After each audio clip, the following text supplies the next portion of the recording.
Hey VC, Jack here. Welcome to Vinyl Martini. I am back to doing what I normally do in my videos, which is show recent finds in my travels and in my day-to-day living in Victoria. If you think, last week I did 2 contest entries and I did not show any of the stuff that I got in France. But I am going to rectify that here. I'm going to show some records that I found in Paris. But first I am going to finish off the stack of my $2 records. But before I do that, I want to give a shout out to a new channel. A really nice guy. He is a French guy, which is funny because I just got back from France, but he is an expat who lives in Montreal. His channel is French Vinyl Addict. Nice, good channel. He's just starting out. He's got about 142 subs, and he certainly deserves more. So if you, why don't you, I'll leave the link below. Why don't you just hit the link and give him a sub. Nice guy. So let's start off with the stack that's remaining from the last stack. I'm going to just do these really quickly, but this is Midnight Oil, 1983 album. It's called 10, 9, 8, 7, 6, 5, 4, 3, 2, 1. Ben Rankins will know this, but I don't think, just because it's an Australian band, I don't consider Ben Rankins has to be a fan of Midnight Oil. He's probably, maybe not, because Midnight Oil is one of their biggest exports. And this was before they released Dust. Oh, let me see if I can figure this out. No, I don't. The name of the record is not coming to me. This is the only Midnight Oil I had before I got these couple of records. This is the best of. It's a comp. It's Midnight Oil, 20,000 watt RSL, full of brilliant songs. Beds Are Burning was the big hit off that. I think the first hit they had in North America, which was a great song. Anyway, so that's Midnight Oil. Let's get going here. Guess who? Share the Land. An album they released just after Randy Bachman left the band after their biggest hit, American Woman. This one's got Hand Me Down Blues, Bus Rider, Share the Land, Hang On to Your Life. So 4 big hits, really good record, but without Randy Bachman. Another African record, this is Segun Adewale. Again, I don't know anything about this, but I know I'm going to love it because it's got lead guitar and lead vocals, lead talking drum, tenor guitar, second tenor guitar, solo guitar, bass guitar, Hawaiian steel guitar. So it's going to be one of those fantastic African shimmering records, you know, where the guitars just shimmer and the rhythms perfectly match the shimmering guitars. So Segun Adewale. Eurythmics. First or second record? Probably their second record has got the hit Here Comes the Rain Again. This is my second Eurythmics record. I got another one that I showed a couple of days ago, or in a video a long time ago, a month ago, say. Happy to have that. $2. A Supertramp, Even in the Quietest Moments. It's okay. It's all right. It's not my favorite. Of course, Supertramp, the black one. Again, I'm having a brain freeze. That one is my favorite. That's one of my favorite records of all time. Moving on. Pink Floyd, Wish You Were Here.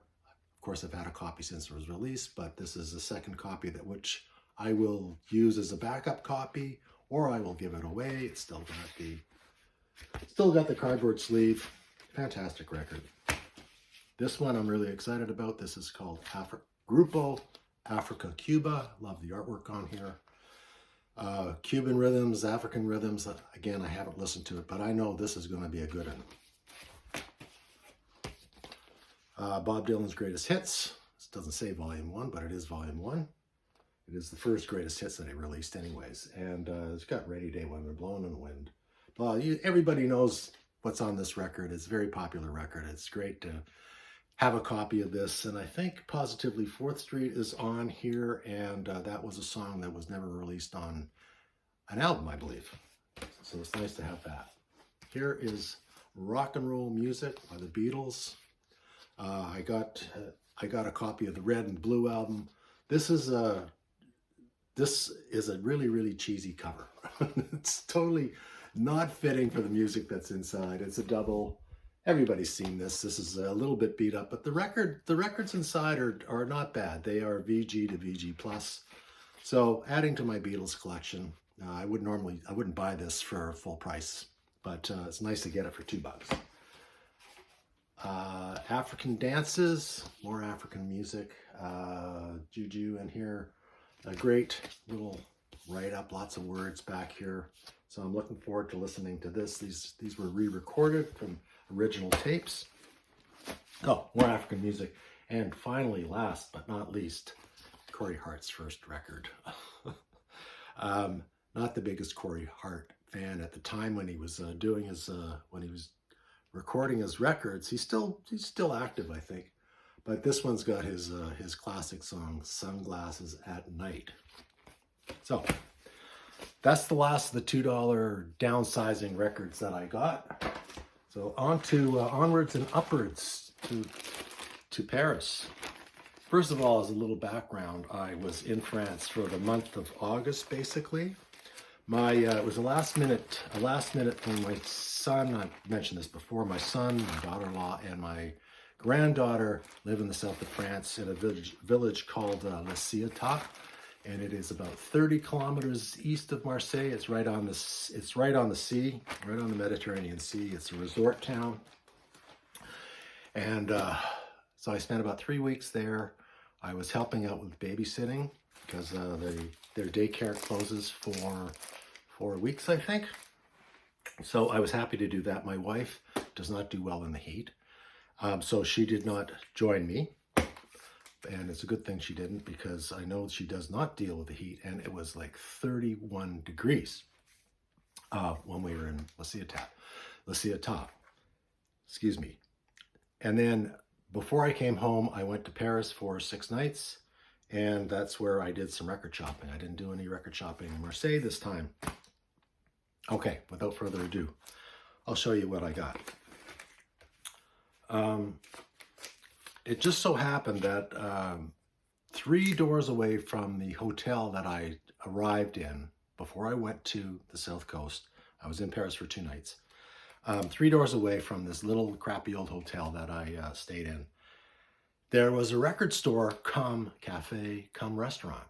Really, really cool. I was surprised. It didn't come up in any of the searches. And anyways, I want to give a little shout out to Discoire Cafe Restaurant. Nice owner. About half the store was record browsers. The other half of the store was restaurant tables, so you could have a meal there. The owner was a chef, great chef, because I did have dinner there one night. You can have a glass of wine, and the owner has, of course, a turntable and a system. He'll play a record for you while you're browsing, while you're having a meal. Really nice guy. Really interesting place to go to. So I found a copy of Fresh Evidence. It's Rory Gallagher's 1990 release. Just before, I think Gallagher died in 96 or something like that. So this is one of his last records. It's kind of interesting. He's got songs like the King of Zydeco, so he's incorporating a lot of different music that he doesn't normally incorporate into his songs. Mandolin and accordion, etc., etc. It's really funny looking at this picture, because I know that he had a liver transplant. He had liver failure at the end of his life. He had a liver transplant, and I think you can just sort of see the effects of those transplant drugs, because it sort of blows your face up, makes you look really puffy. And I was just watching some videos of him, and it becomes really apparent. But I am a big Rory Gallagher fan. This is filling a hole in my collection. I'm trying to be a completist. I think I've got about maybe 2 more records to find of his, and then I will have them all. Next up is an album by O.B. McClinton, and the record is called O.B. from Senatobi. and it's on Impulse Records, which was a division of Stax Records. So I thought that I was getting a soul record. Well, it's not a soul record, it is a country record, because he is a black country artist. And he used to call himself the Chocolate Cowboy back in the day. And what his big hit was Don't Let the Green Grass Fool You, which is quite good. He's got a great backing band here. He's got some of the Chip Young's on here, Pete Wade is on here, Jerry Kerrigan's on here, Jerry Whitehurst, Jerry Smith. They are great. They are great Memphis session players. Really funny to have this, and fun to have. It's pretty good, actually. I mean, take a look at the picture here of OB. He's looking like a pretty good country boy right there. So there you go. Another, I'm a big fan of, maybe I should take the covers off here so there's less glare. Big fan of J.J. Cale. I don't think I've ever seen this in the wild. I might have seen it once and it was pretty beat up and somebody wanted $30 for it. This is J.J. Cale number 8, in great shape. I had to pony up for it, I think. Yeah, it was 22 euros. So when you factor in the Canadian dollar, which is like probably one of the lowest currencies in the world, or it seems like when I travel, that's probably a $31 or $32 record, but I never see it. I love J.J. Cale. I have this on CD, so I didn't really need it, but I wanted it. I felt like getting it, so I got it. Then I went to his $5 bargain bins, and I found a copy of Ellen Foley's Spirit of St. Louis. And I want to just say, Mike PC31 brought this to my attention because I have another Ellen Foley record that was produced by Ian Hunter and Mick Ronson, and I played it a couple of weeks ago. It's really good. And Mike warned me that this one is not as good, but Steve Jones and Joe Strummer produced this record, and they also contributed about 6 songs to the album. So it's almost like a Clash record. I haven't listened to it yet. And Mike, by the way, thank you for your really nice shout out about a month ago. I think I saw it when I was in France, and you moved the needle up for me, buddy. So thank you very much. Mike's such a great guy. Anyways, that's Ellen Foley, and she used to be Meatloaf's backup singer. Check her out on YouTube. She's not bad. I've been going through a real Linda Ronstadt binge lately. We're playing my old records, which I kind of neglected for 15 or 20 years. She's such a fantastic singer. I found a really, really nice copy of this. This is a French press of What's New. It's her singing the American Songbook. She's such a unique talent. I just watched her movie, a biography movie on Netflix about her, and tragically she's got Parkinson's, so she cannot sing anymore, or she cannot sing. She can still sing, even with Parkinson's. She's probably better than most, but she can't sing up to her level. So she stopped singing, she stopped recording, she stopped making personal appearances. But this is with Nelson Riddle Orchestra. And what I like about this is she didn't just pick, I mean, lots of people do American Songbook albums. Usually when their career is over and they can't think of anything else, their writing is dried up. But they all seem to pick out the same 10 songs of the American Songbook. Well, the American Songbook is much, much deeper than that. And Linda spent a lot of time going through somebody's record collection and picking out some lesser known songs. She does a tremendous job on this. It's such a great sounding record. And this is a mint, it's a near mint copy. Like I said, French pressing. That cost me €5. I was passing a bookstore in my travels that first weekend, and I saw that they had a shelf of records. So of course my curiosity is piqued. I go in, and most of the records were classical records. There's nothing wrong with classical records. They're all great, a good price, if they're at a good price. but I was not going to carry classical records home from France to here in Canada, because that's just not what I'm after. I can get as many classical records as I want at a good price here at home. But out of the whole lot, I found this Waylon Jennings record called Hangin' Tough. I think it was released in 1985, I believe, 1987. I'm a Waylon Jennings fan. This cost me €1. It's in great shape. It's on MCA. It is a French press. So really lucky find. Next up, I went to a place called Kropodisk. That's in the Latin Quarter on the left bank.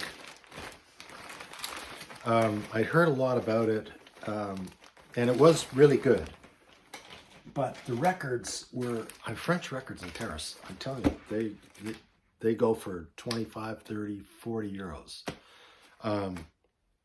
So you really have to dig deep to look for some bargains.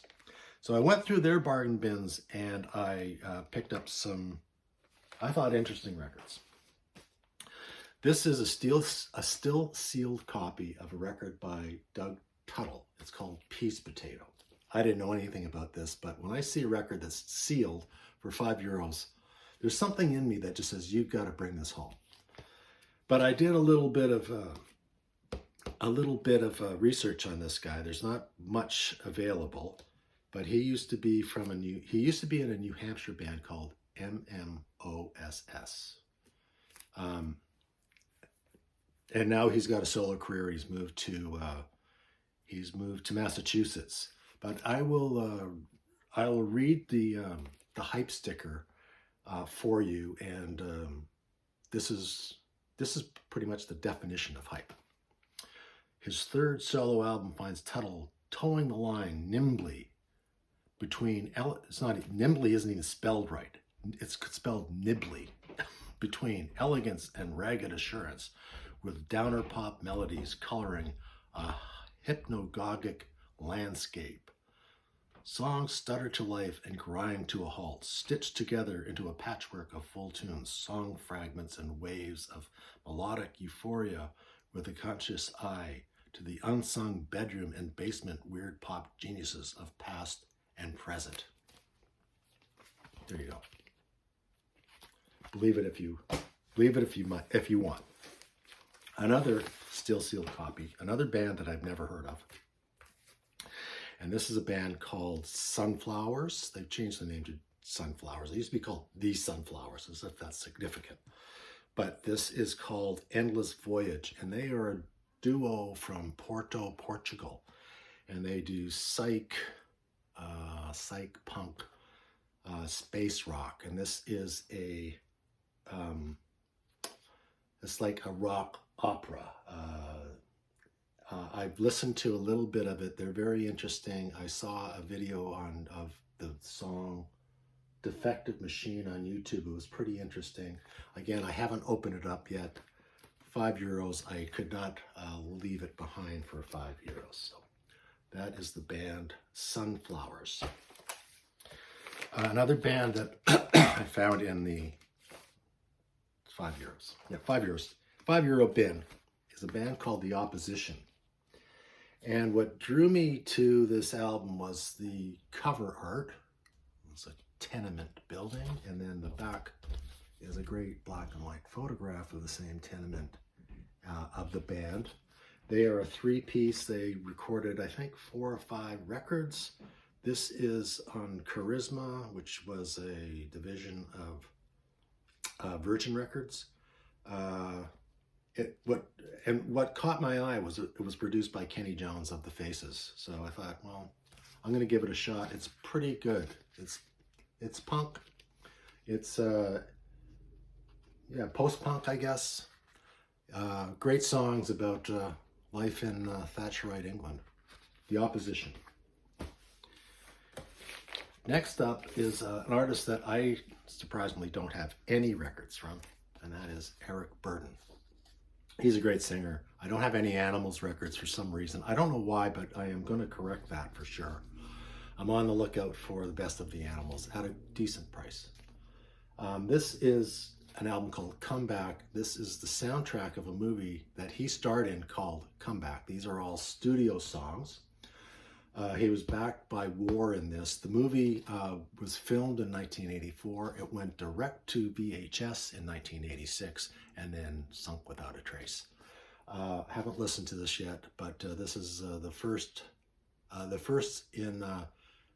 Eric Burdon record in my collection. So I am hoping to build on this. I don't think it's going to disappoint. He's got a great voice. And next I have an interesting record. First of all, it's an interesting record because it doesn't have a cover.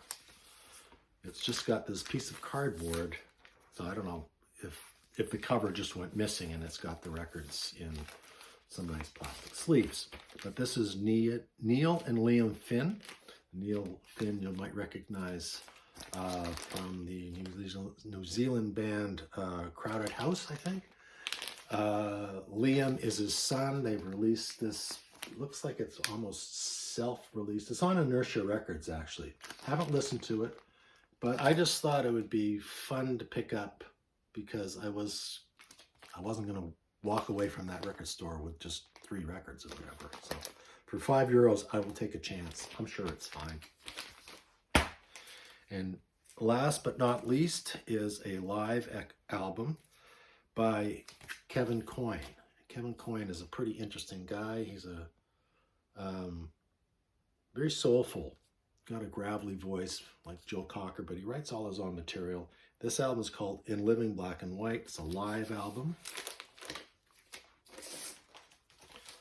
And there's a lot of Kevin Coyne records to be had out there. Great write-up on this by Alan Jones from Melody Maker. So there's that. It's a double album. Zoot Money is electric piano and vocals. Andy Summers, guitar and vocals. Steve Thompson, bass and drums. Peter Wolf. So pretty good lineup there. It's on Virgin. Oh, yeah.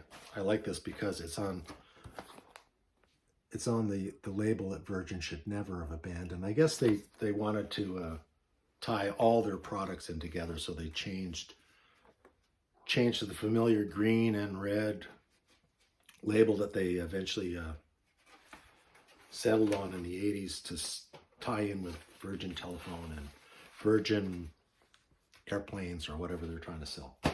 So anyways, that's what I got from Paris. This one I'm going to show you this time around. I still have more for the next show or the show after that, but I am running at 22 minutes, 58 seconds. So I am going to sign off right now. I want to thank you for watching this video. And if you stayed right to the end, I know your time is valuable. Thanks again. Till the next time. Cheers, guys.